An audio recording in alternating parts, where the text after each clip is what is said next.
ಇವತ್ತು ನನ್ನ ಗಂಡನ ಎದುರುಗಡೆನೆ ನಮ್ಮ ಮಗಳನ್ನ ಎತ್ಕೊಂಡು ಹೋದ್ರು. ನಾವು ಅಲ್ಲೇ ಇದ್ರೂ ಏನು ಮಾಡೋದಕ್ಕಾಗ್ಲಿಲ್ಲ.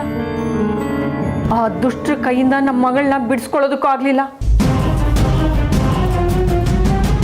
ಯಾರು ಮೇಡಮ್ ಅದು? ಬೇರೆ ಇನ್ಯಾರಾಗಿರೋದಕ್ಕೆ ಸಾಧ್ಯ? ಅವಳೇ, ಆ ಸ್ವರ್ಣ. ಅವಳ ಕಡೆ ರೌಡಿಗಳೇ ಇದನ್ನ ಮಾಡಿರೋದು. ಹೌದಾ? ಏನು ಮಾಡೋಕ್ಕಾಗದೇ ಇರೋ ಅಸಹಾಯಕ ಪರಿಸ್ಥಿತಿನಲ್ಲಿ ಉಳಿದ್ಬಿಟ್ಟೆ. ನನ್ನ ಅಧಿಕಾರ, ನನ್ನ ಧೈರ್ಯ ಎಲ್ಲ ಇದ್ದೂ ನನ್ನ ಮಗಳನ್ನ ಬಿಡಿಸ್ಕೊಳ್ಳೋದಕ್ಕಾಗಲಿಲ್ಲ. ಬಿಡೋದಿಲ್ಲ. ನನ್ನ ಮಗಳು ಸಿಕ್ಕಿದ್ರೆ ಸಾಕು, ಆ ಸ್ವರ್ಣನ ಕಡೆ ಕಿಡಿಗೇಡಿಗಳನ್ನ ಒದ್ದು ಜೈಲಿಗೆ ಹಾಕ್ತೀನಿ. ಅಲ್ಲಿ ತನಕ ನನಗೆ ಸಮಾಧಾನನೇ ಇಲ್ಲ. ಪಾಪ ನನ್ನ ಮಗಳು ಪುಟ್ಟ ಹುಡುಗಿ, ಅವಳು ಎಷ್ಟು ನೋವು ಅನುಭವಿಸ್ತಿದ್ದಾಳು. ಅವಳೊಳಗೆ ಎಷ್ಟು ಚಿತ್ರಹಿಂಸೆ ಕೊಡ್ತಿದ್ದಾಳು. ನಾನಿಲ್ಲಿ ಚಡಪಡಿಸ್ತಾ ಇದ್ದೀನಿ. ಮೇಡಮ್, ಗಾಡಿ ಯಾವುದು, ಆ ನಂಬರ್ ಏನು, ಆ ಬಣ್ಣ ಯಾವುದು ಅಂತ ಹೇಳಿದ್ರೆ ಪತ್ತೆ ಹಚ್ತೀವಿ ಮೇಡಮ್. ಗಾಡಿ ಬಿಳಿ ಬಣ್ಣದ್ದು, ಅದ್ರ ನಂಬರು KA41D3486. ಇದೇನೆ ಮೇಡಮ್, ಇಲ್ಲ ನಾನು ಎಲ್ಲ ಪೊಲೀಸನಿಗೆ ಮಾಹಿತಿ ಕೊಡ್ತೀನಿ. ತಕ್ಷಣ ಅವ್ರು ಸಿಗಾಕೋತಾರೆ. ನಿಮ್ಮ ಮಗಳು ಏನೂ ಆಗಲ್ಲ ಮೇಡಮ್. ಅವಳು ಅಷ್ಟು ಬುದ್ಧಿ ಉಪಯೋಗಿಸ್ದೆ ಇಂಥ ಕೃತ್ಯಕ್ಕೆ ಕೈ ಹಾಕೋಳಲ್ಲ ಅವಳು. ಅವಳು ಈ ಕೃತ್ಯಕ್ಕೆ ಬಳಸಿರೋ ಗಾಡಿ ಬಣ್ಣ, ನಂಬರು ಎಲ್ಲದನ್ನು ಬದಲಾಯಿಸ್ತಾಳವಳು. ಹಾಗಿದ್ದಕ್ಕೆ ಏನು ಮಾಡೋದು ಮೇಡಮ್? ಸ್ವರ್ಣ ಬುದ್ಧಿವಂತೆ, ಹಾಗೆ ದಡ್ಡಿನೂ ಕೂಡ. ಅವಳು ಈ ರೀತಿಯೆಲ್ಲ ಬಣ್ಣ ನಂಬರ್ ಬದಲಾಯಿಸ್ಬಿಟ್ರೆ ನಮಗೆ ಅದನ್ನು ಕಂಡು ಹಿಡಿಯೋದಕ್ಕೆ ಕಷ್ಟ ಆಗುತ್ತೆ ಅನ್ನೋದು ಅವಳ ಯೋಚನೆ. ಇಲ್ಲ, ನಾವು ಅವಳಿಗಿಂತ ಬುದ್ಧಿವಂತಿಕೆಯಿಂದ ಕೆಲಸ ಶುರು ಮಾಡಬೇಕು. ನಾನು ಹೇಳಿರೋ ನಂಬರು ಬಣ್ಣ ಅದನ್ನೆಲ್ಲ ಇಟ್ಕೊಂಡು ತಕ್ಷಣ ಈಗಲೇ ಆ ಗಾಡಿನ ಹುಡ್ಕೋದಕ್ಕೆ ಶುರು ಮಾಡಬೇಕು. ಹಾಗೇನೆ ಇನ್ನೊಂದು ಕಡೆ ಅಂಥ ಗಾಡಿಗಳು ಯಾರ್ಯಾರ ಹತ್ರ ಇದೆ ಅನ್ನೋದನ್ನು ಪತ್ತೆ ಹಚ್ಚಿ ಅದರ ಪೂರ್ತಿ ಪಟ್ಟಿ ತರಿಸಿ. ಇಲ್ಲ ತರ್ತೀವಿ ಮೇಡಮ್, ಏನು ಯೋಚನೆ ಮಾಡ್ಬೇಡಿ. ಹಾಂ, ಮೊದಲು ನೀವು ಕಂಟ್ರೋಲ್ ರೂಮ್ಗೆ ಫೋನ್ ಮಾಡಿ ಸ್ವರ್ಣ ಆಗಲಿ ಅಥವಾ ಅವಳ ಕಡೆ ಯಾವುದೇ ರೌಡಿಗಳು ಕಂಡ್ರೂ ತಕ್ಷಣ ನನಗೆ ಇನ್ಫಾರ್ಮ್ ಮಾಡೋದಕ್ಕೆ ಹೇಳಿ. ಮುಂದಿಂದ ನಾನು ನೋಡ್ಕೊತೀನಿ. ಸರಿ ಮೇಡಮ್.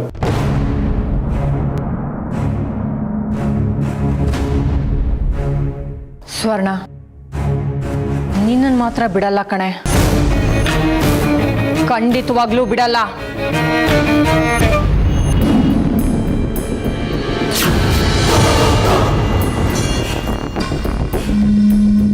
ನಿಮ್ಮನ್ನೆಲ್ಲ ಒಂದೇ ಕಡೆ ನೋಡೋದಕ್ಕೆ ನಂಗೆ ತುಂಬಾ ಸಂತೋಷವಾಗ್ತಿದೆ. ನನ್ನ ಮಾತಿಗೆ ಮನ್ನಣೆ ಕೊಟ್ಟು ಇಲ್ಲಿವರೆಗೂ ಬಂದಿದ್ದಕ್ಕೆ ಏ ಕಾಲರುದ್ರ ಸಿದ್ದೇಶ್ವರ ಕಣ್ಕಿ ಮಾಡೋ ನಮಸ್ಕಾರಗಳು. ನಿಮ್ಮನ್ನೆಲ್ಲ ಒಂದೇ ಕಡೆ ಸೇರಿಸಿರೋ ಉದ್ದೇಶ ನಾನು ಹೇಳ್ತೀನಿ.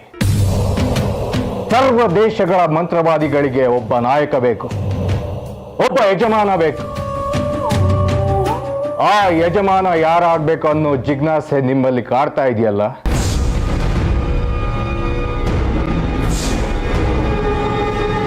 ನೀವು ಏನು ಯೋಚನೆ ಮಾಡಬೇಡಿ. ಈಗ ನಾನು ಮೊದಲ ಹಾಗಿಲ್ಲ. ಈಗ ನನ್ನ ಸ್ಥಾನ, ಮಾನ, ಬೆಲೆ ಎಲ್ಲವೂ ಬೇರೆಯಾಗಿದೆ. ನಿಮ್ಮ ನಾಯಕ ಯಾರಾಗಬೇಕು ಅನ್ನೋ ಗೊಂದಲ ನಿಮ್ಮಲ್ಲಿದೆಯಲ್ವಾ, ಅದನ್ನು ನಾನು ಪರಿಹರಿಸ್ತೇನೆ.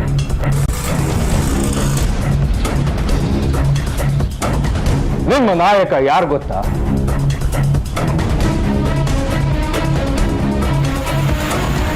ನಾನು ಹೇಳೋ ಹೆಸರನ್ನ ನೀವು ಯಾರು ಬೇಡ ಅನ್ನೋದಿಲ್ಲ ಅನ್ನೋ ನಂಬಿಕೆ ನನಗಿದೆ. ಯಾಕಂದ್ರೆ ಅಂತಹ ನಾಯಕ ಬೇರೆ ಯಾರೂ ಸಿಗೋದಿಲ್ಲ. ಹೇಳಿ, ಅವ್ರು ಯಾರು ಅಂತ ಹೇಳಿ. ನೀವು ಹೇಳೋ ಹೆಸರನ್ನ ನಾವು ಅನುಮೋದಿಸ್ತೀವಿ. ಹೇಳಿ. ಈ ಸರ್ವ ದೇಶಗಳ ಮಂತ್ರವಾದಿಗಳ ಗುಂಪಿಗೆ ಬೇರೆ ಯಾರು ನಾಯಕ ಅಲ್ಲ, ಸ್ವಯಂ ಈ ಕಾಲ ರುದ್ರ ಸಿದ್ದೇಶ್ವರ ಕಡ್ಕಿ.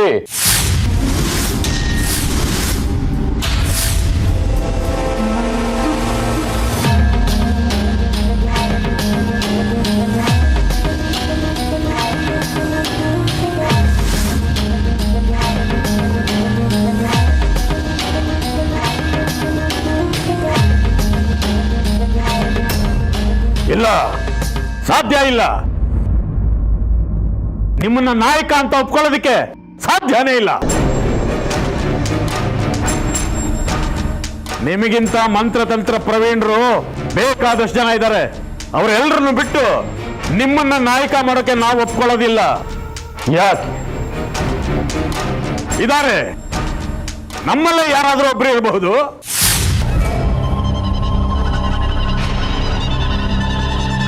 ನನಗಿಂತ ದೊಡ್ಡ ಮಂತ್ರವಾದಿನ ಯಾರದು? ನಿಮಗೆ ನೀವೇ ದೊಡ್ಡವರು ಅನ್ಕೋಬೇಡಿ. ಮರಕ್ಕಿನ ಮರ ದೊಡ್ಡದಿರುತ್ತೆ.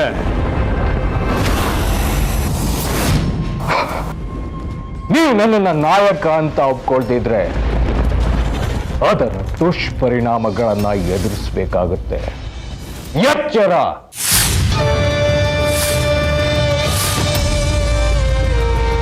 ಓ, ಮಂತ್ರವಾದಿಗಳಿಗೆ ತಿರುಮಂತ್ರನಾ? ನಾವ್ಯಾರು ನಿನ್ನ ಮಾತನ್ನ ಒಪ್ಕೊಳ್ಳೋದಿಲ್ಲ. ನಮ್ಮೆಲ್ಲರ ಕೋಪಕ್ಕೆ ಗುರಿಯಾಗಿರೋ ನೀನು ಅನುಭವಿಸು.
ರಶ್ಮಿ ಅಮ್ಮ, ನೀವು ಹೀಗೆಲ್ಲ ಮಾಡೋದು?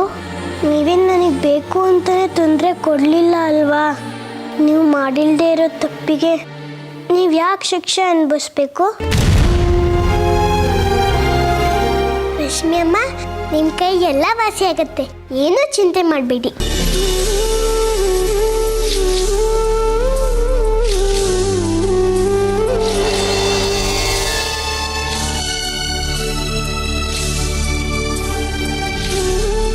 ನೀವು ಮತ್ತೆ ಮತ್ತೆ ಹೀಗೆ ಮಾಡಿದ್ರೆ ಆ ಅಮ್ಮನವರು ಕೋಪ ಮಾಡ್ಕೊಂಡ್ಬಿಡ್ತಾರೆ ಅಷ್ಟೇ. ನಾನು ಕೂಡ ನಿಮ್ಮನ್ನು ಮಾತೇ ಆಡ್ಸಲ್ಲ, ಇನ್ಯಾವತ್ತೂ ಹಿಂಗೆ ಮಾಡಲ್ಲ ಅಂತ ನಂಗೆ ಮಾತು ಕೊಡಿ.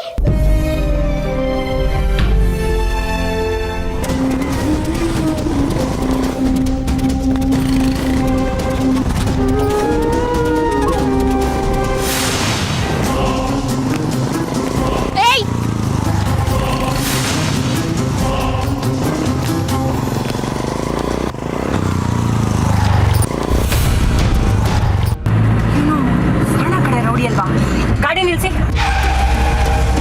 ತಕ್ಷಣ ಆ ಬೈಕ್ನ ಫಾಲೋ ಮಾಡಿ, ಬೇಗ ಬೇಗ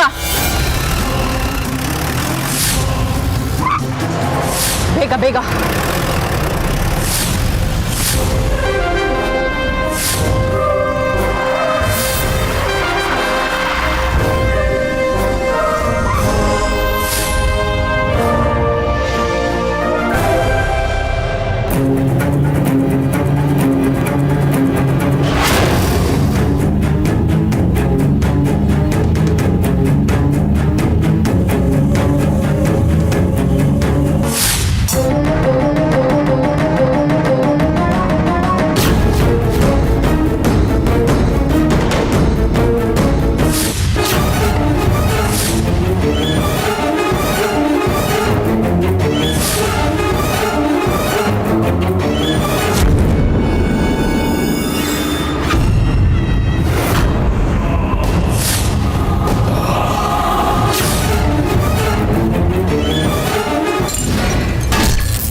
ಈಗ ನಾನೇ ನಿಮ್ಮ ನಾಯಕ ಅಂತ ಒಪ್ಕೋತಿರೋ?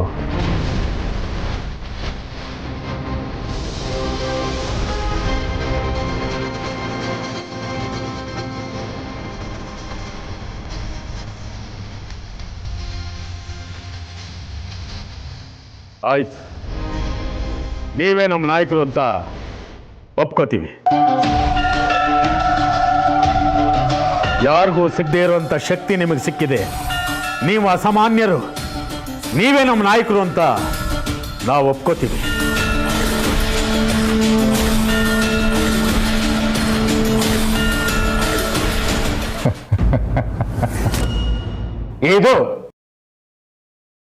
ಇದು ಬದುಕೋರ್ ಲಕ್ಷಣ. ನನ್ನ ಶಕ್ತಿ ಮುಂದೆ ನಿಮ್ಮ ಯಾವುದೇ ಶಕ್ತಿಗಳು ನಡೆಯೋದಿಲ್ಲ ಅಂತ ಈಗ ಗೊತ್ತಾಯ್ತಾ? ಈಗ ನೀವೆಲ್ಲ ಹೊರಡ್ಬೋದು.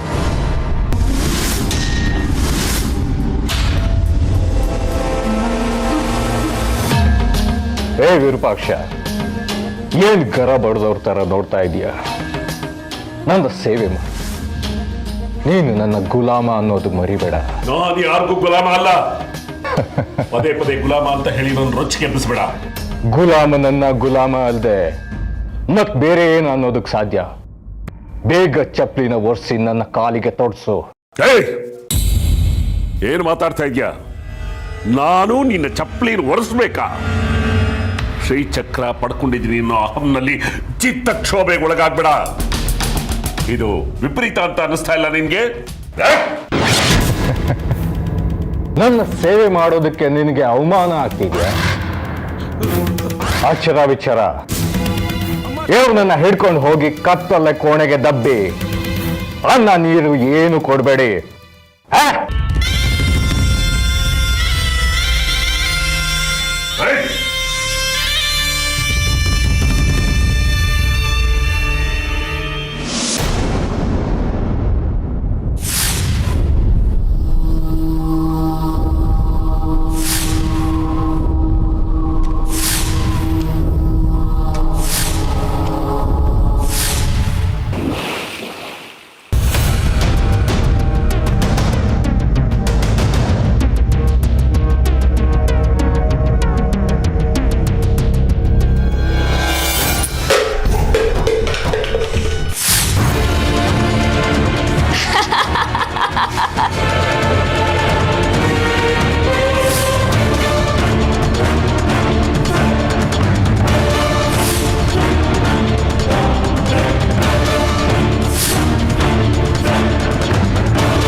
ಹೇಗಿದ್ದೀಯ ರಶ್ಮಿ? ಕೈಕಾಲ್ ಕಟ್ ಹಾಕ್ಬಿಟ್ಟು ಕೇಳ್ತಿದ್ಯಲ್ಲ, ಬಿಚ್ಚು ನೋಡು ಹೇಳ್ತೀನಿ. ಇಲ್ಲಿ ನೀನ್ ಅನ್ಕೊಂಡಿರೋ ತರ ಆಗಲ್ಲ. ಇಲ್ಲಿ ಎಲ್ಲಾ ತರ ಅನುಕೂಲ ನಿನಗ್ ಸಿಗಲ್ಲ.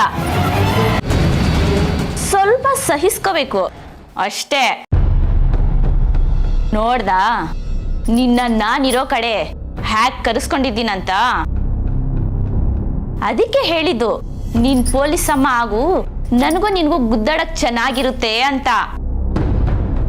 ನನ್ ಮಾತ್ ಕೇಳಿ ನೀನ್ ಪೊಲೀಸ್ ಕೆಲ್ಸಕ್ಕೆ ಸೇರ್ಕೊಂಡಿದ್ದೀಯಲ್ಲ, ಅದಕ್ಕೆ ಈಗ ಆಟ ಶುರು ಆಗಿರೋದು. ಇಲ್ಲಿ ಹೊಡೆದಾಟ ಹೋರಾಟ ಏನಿದ್ರು ಅದು ನನ್ನ ನಿನ್ನ ನಡುವೆ ಇರಬೇಕು. ಇದ್ರ ಮಧ್ಯೆ ನನ್ನ ಮಗಳು ಯಾಕೆ? ಅವಳನ್ನ ಯಾಕೆ ಅಪಹರಣ ಮಾಡಿಸ್ದೆ? ಪಾಪ ಅದಿನ್ನೂ ಚಿಕ್ಕ ಮಗು, ಅದಕ್ಕೆ ಯಾಕೆ ಹಿಂಸೆ ಕೊಡ್ತಿದ್ಯಾ ನೀನು? ನಿನಗೆ ಮನುಷ್ಯತ್ವ ಇದೆಯಾ? ನಿನ್ ಶತ್ರು ನಾನ್ ತಾನೆ. ಮೂಗುನ್ನ ಭದ್ರವಾಗಿ ಹಿಡಿದ್ರೆ ತಾನೆ ಬಾಯಿ ತಾನಾಗ ಓಪನ್ ಆಗೋದು. ಸ್ವರ್ಣ, ನಿನ್ ಮಗಳನ್ನ ಜಿಗಿಟಿದ್ರೆ ತಾನೆ ನಿನ್ನ ಕೋಪ ಬರೋದು. ಅದಕ್ಕೆ ಅವಳನ್ನ ಅಪಹರಣ ಮಾಡಿದ್ದು. ಏಯ್, ಆ ಹುಡ್ಗಿನ ಬೇರೆ ರೂಮಿಗೆ ಕರ್ಕೊಂಡು ಹೋಗೋ.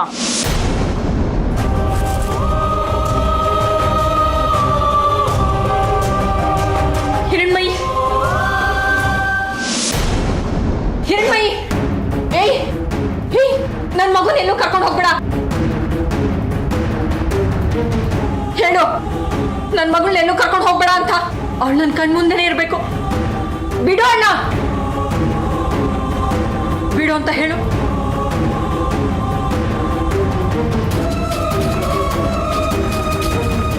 ಹಿರ್ಮಯಿ,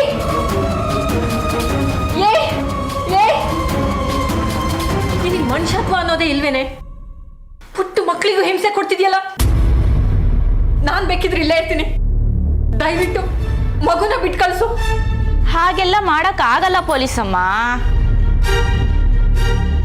ಆನೆನ ಹಿಡಿಬೇಕಂದ್ರೆ ಅಂಕುಶ ತುಂಬಾ ಮುಖ್ಯ. ಹಿರಣ್ಮಯಿ ಅನ್ನೋ ಅಂಕುಶ ನನ್ನ ಕೈಯಲ್ಲಿದ್ರೆ ನಿನ್ನ ಹೇಗ್ ಬೇಕಾದ್ರೂ ಆಟ ಆಡಿಸ್ಬೋದು. ಈ ಆನೆನ ಇಟ್ಕೊಂಡು ದೇವಸ್ಥಾನ ಕಟ್ಟಿಸ್ಬೋದು. ಅದೇ ದೇವಸ್ಥಾನದ ಮುಂದೆ ಭಿಕ್ಷೆನೂ ಎತ್ತಿಸ್ಬೋದು.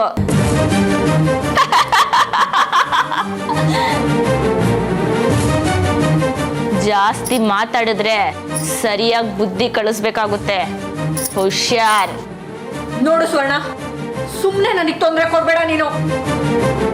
ಹಿಂದೆ ನಡೆದಿದ್ದ ಘಟನೆನೆಲ್ಲ ಮನ್ಸಲ್ಲಿ ಇಟ್ಕೊಂಡು ನನ್ನ ಜೀವನನ ಹಾಳು ಮಾಡಬೇಡ ನೀನು. ನಾನು ಕೆಲಸ ಬಿಟ್ಟೋಳು ತಿರುಗಿ ನಿನಗೋಸ್ಕರ ಸೇರಿದ್ದೀನಿ. ನಿನ್ನ ಜೊತೆ ಕಾದಾಡೋ ಮನಸ್ಸು ನನಗಿಲ್ಲ ಕಣೆ. ನನ್ನನ್ನು ಬಿಟ್ಬಿಡು. ನನ್ನ ಮಗುನ ಕರ್ಕೊಂಡು ನಾನು ಹೊರಟೋಗ್ತೀನಿ. ಅಷ್ಟು ಅವಸರ ಪಟ್ರೆ ಹ್ಯಾಕ್ ಪೊಲೀಸಮ್ಮ? ನೀನ್ ಸುಮ್ಮನೆ ಇದ್ರೆ ಖಂಡಿತ ನಾನು ಕಟ್ಟಿರೋದನ್ನ ಬಿಚ್ಚುತ್ತೀನಿ. ನನ್ನ ಮಾತು ನೀನ್ ಕೇಳಿದ್ರೆ ಖಂಡಿತ ನಿನ್ ಮಗಳು ಸುರಕ್ಷಿತವಾಗಿ ಮನೆಗೆ ಸೇರ್ತಾಳೆ. ಇಲ್ಲದೆ ಇದ್ರೆ ನಿನ್ ಮಗಳು ಆಸ್ಪತ್ರೆಗೆ ಹೋಗ್ತಾಳೆ. ಯಾಕೆ ಹೇಳು? ಪೋಸ್ಟ್ ಮಾರ್ಟಮ್ಗೆ.